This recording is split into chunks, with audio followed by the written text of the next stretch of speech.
In this video, I'm going to teach you how to add Google Analytics tracking code on your Prestashop.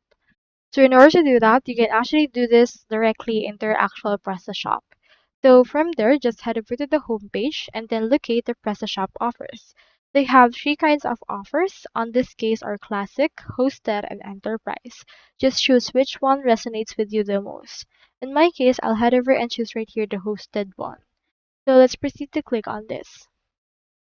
From in there, you can actually have 14 days of free trial, so proceed to click on the Start Free Trial option right there in order to get your pre-installed Prestashop store.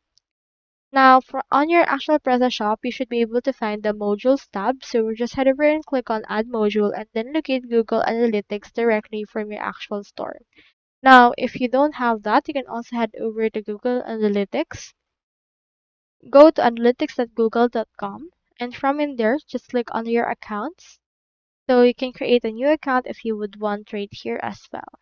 So we can expand our actual homepage and add some few more things from this. You can also click on admin right here. Once you have done that, it should be able to show you the accounts that you have. So just click on create right here. Click on account, or you can also click on property right here. In this case, let's choose account. Then let's name this as Prestashop.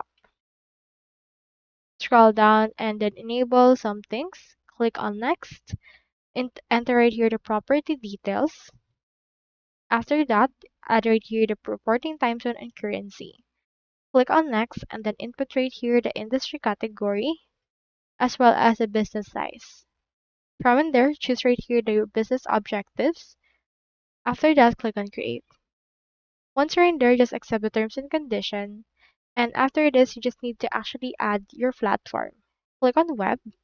Enter right here the URL of your Prestashop store, and you should be able to click on this create and continue in order to integrate them together. So that's all there is today, and I hope this video helped you out.